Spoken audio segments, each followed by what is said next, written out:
دنیا میں مجھے تم نے گھر اپنا بنایا ہے، محشر میں بھی کہہ دینا، محشر میں بھی کہہ دینا، یہ ہے میرا دیوانہ۔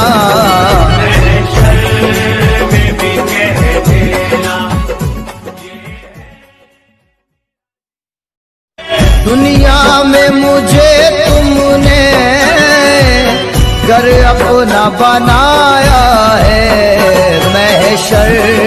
میں بھی کہہ دینا، محشر میں بھی کہہ دینا، یہ ہے میرا دیوانہ۔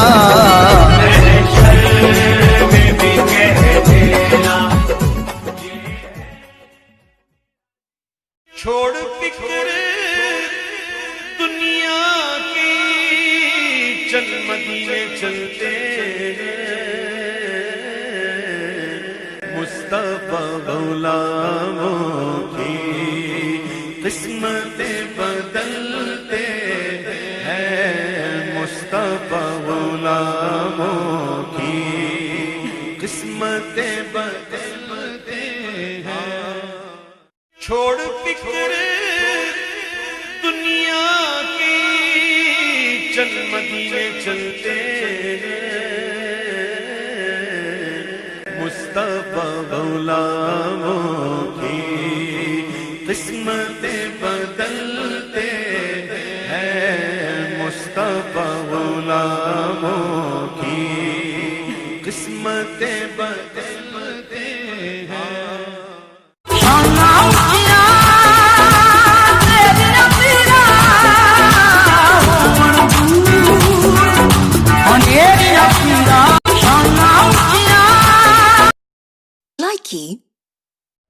علی سے میں مل کر نبی سے ملا ہوں، محمد سے مل کر خدا سے ملا ہوں، علی سے میں مل کر نبی سے ملا ہوں، محمد سے مل کر خدا سے ملا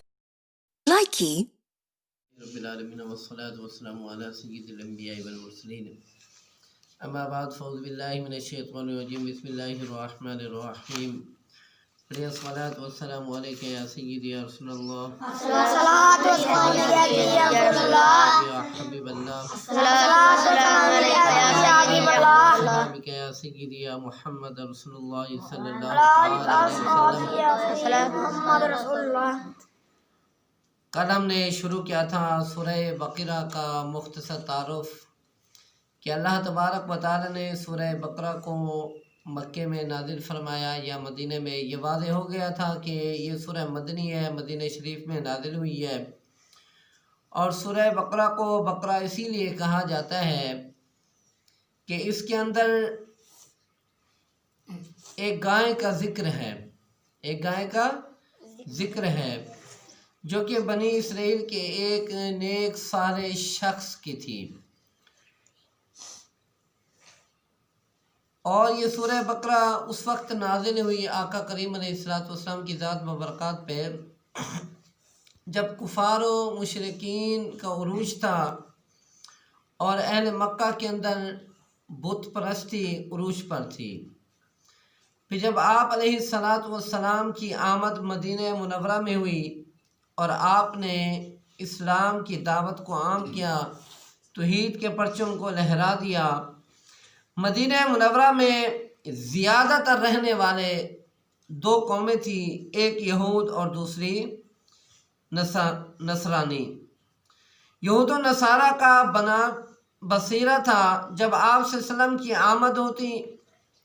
تو یہود تو تل ملا گئے، ڈر گئے۔ جب آقا کریم علیہ السلام کی جلوہ گری ہوئی، ان کے چہرے انور کو دیکھ کر اور ان کے بارے میں جو انہوں نے اپنے تورات کے اندر پڑھا تھا، زبور کے اندر، انجیل کے اندر معلومات پڑھی تھیں، جب وہ دیکھی، یہ نشانیاں دیکھی، علامات دیکھی، معجزات دیکھے، تو وہ ڈر گئے، کیونکہ انہیں اپنی جھوٹی عظمت اور بناوٹی شان ختم ہوتی ہوئے نظر آ رہی تھی۔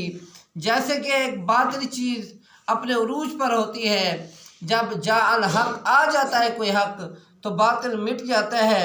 وہ باطل تھے تو پریشان ہو گئے۔ اس لحاظ سے یہ سمجھتا ہوں کہ سورہ بقرہ سب سے پہلے میرے آقا کریم علیہ السلام کی رسالت اور خدا وحدہ لا شریک کی توحید کا پرچم لہرانے کے لیے پہلا قدم ہے۔ یہود کو ہدایت دینے کے لیے اس صورتحال میں ایک اور چیز غور طلب ہے کہ مکی زندگی میں تو مسلمان کفار کے ظلم و ستم سہتے رہے۔ مکے کے اندر جتنے بھی ظلم و ستم کفار نے کیے مسلمان جھیلتے رہے اور ان ظلم و ستم کو برداشت کرتے رہے، کیونکہ جب بھی، چاہے آج کا بھی دور ہے، جب بھی اسلام کے لیے، دین اسلام کے لیے کسی شخص نے بھی کوئی قدم اٹھایا ہے تو اس کی راستے میں رکاوٹیں آئی ہیں، الجھنیں آئی ہیں، تکلیفیں آئی ہیں، کیونکہ اللہ کے کاموں میں اور ان نیک کاموں میں مشکلات آتی ہیں۔ اللہ تعالیٰ اپنے بندوں کو آزماتا ہے، آیا کہ دنیاوی مصیبتیں تو برداشت یہ کرتا آیا ہے، آیا کہ میری راہ میں جو اس کو مشکلات آتی ہے اس کے اوپر صبر کرتا ہے، شکر کرتا ہے یا ناراضگی کا اظہار کرتا ہے۔ ہونا یہ چاہیے جیسے کہ اولیاء الظام کا طریقہ ہے، اور آقا کریم علیہ السلام کی سیرت سے ہمیں درس ملتا ہے کہ چاہے مشکل گھڑی ہو چاہے آسان گھڑی ہو، ہر وقت ہمیں رب کی یاد سے غافل نہیں رہنا چاہیے۔ لیکن مدینہ منورہ میں جب مسلمانوں کی اکثریت ہونے لگی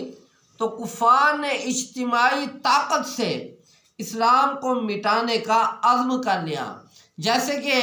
ہمارے ساتھ جڑے ہوئے غیر ممالک کچھ ایسے ملک ہیں جو کہ ہمارے اسلام کو مٹانے کی بڑی کوشش کر رہے ہیں، طرح طرح کے پروپیگنڈے کر رہے ہیں، لیکن اللہ تبارک و تعالی اپنے فعال لما یرید کے ارادے کے ساتھ جب فرمائے گا تو ان کے باطل تمام پروپیگنڈے ختم ہو جائیں گے اور ایک صرف دین بچے گا، اور وہ دین اسلام ہوگا جو تا قیامت تک چلتا ہی رہے گا۔ ادھر اللہ نے مسلمانوں کو کفار سے ٹکر لینے کی اجازت دے دی کہ جب حالات ایسے گھمبیر ہو جائیں کہ کوئی راستہ ہموار نظر نہ آئے، کوئی پیار کی زبان ماننے والا نظر نہ آئے، تو دین اسلام کے لیے اللہ کی رضا اور اس کے محبوب کو راضی کرنے کے لیے جہاد کرنا تمہارے اوپر لازمی ہے، ڈٹ جانا، لڑ جانا لازمی ہے، کیونکہ جب کوئی فرعونی آیا ہے اسلام کی بنیادوں کو اکھاڑنے کے لیے، تب اللہ تعالیٰ نے حضرت موسیٰ علیہ السلام کا غلام کو مکمل پاور کے ساتھ بھیجا ہے، اور جب بھی یزیدی لشکر دین اسلام اور آل نبی کے لیے آیا ہے، ساتھ ہی لشکر حسینی بھی ضرور مد مقابل آیا ہے اور فتح مبین سے کامیاب اور ہمکنار ہوا ہے۔ اور اسی طرح ہر دور اور ہر وقت میں یزیدی و فرعونی شخص سے ٹکر لینے کا حکم رب نے فرمایا ہے، اور نور اسلام کا رب نے پرچار فرمایا ہے، اور ہر دفعہ اسلام دشمنوں کو منہ کی کھانی پڑی ہے۔ اور دین اسلام کے پرچار کی خاطر ہر غلام رسول کو مشکلات کا سامنا ہے۔ جیسے دینی ادارے کا حال دیکھ لو کہ دورہ کر کے دیکھ لو، سکول کے بچے پر ہر طرح کا خرچ ہوتا ہے، لیکن جو کند ذہن ہوتا ہے مدرسے آتا ہے، پھر حال یہ ہوتا ہے کہ وہ تو اس کو نکارہ سمجھ کے اللہ کے گھر میں پہنچا دیتے ہیں، لیکن اس کا حال یہ ہوتا ہے کہ تمام مشکلات کے باوجود وہ ہر اعلیٰ سے اعلیٰ شخص کا امام ہوتا ہے۔ دعا ہے کہ اللہ تعالیٰ ہمارے دینی اداروں کو سلامت رکھے، تا قیامت رکھے، اور ہمارے لوگوں کو راہ خدا اور دینی اداروں پر زیادہ سے زیادہ خرچ کرنے کی توفیق عطا فرمائے۔ اور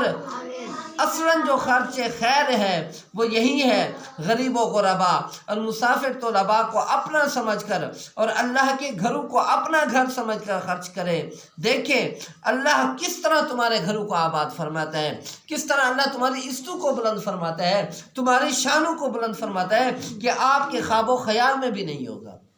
دعا ہے کہ اللہ تبارک و تعالی ہم سب کے اوپر اپنا فضل و کرم رکھے اور اللہ تبارک و تعالی ہم سب کا حامی و ناصر ہو، آمین ثم آمین۔ اللہ کے فضل و کرم سے اور مرشد کی نگاہ سے آج ہمارے سورہ بقرہ کا مختصر تعارف اختتام کو پہنچا۔ انشاءاللہ العزیز کل سورہ بقرہ کی ابتدائی آیات الف لام میم ذالک الکتاب لا ریب فیہ کی تشریح پڑھیں گے اور تفسیر پڑھیں گے۔ دعا ہے کہ اللہ تعالی ہمارا یہ پڑھنا، بیان کرنا، آپ لوگوں کا، حاضرین و سامعین کا سننا قبول و منظور فرمائے، آمین ثم آمین بجاہ نبی الامین۔ والسلام۔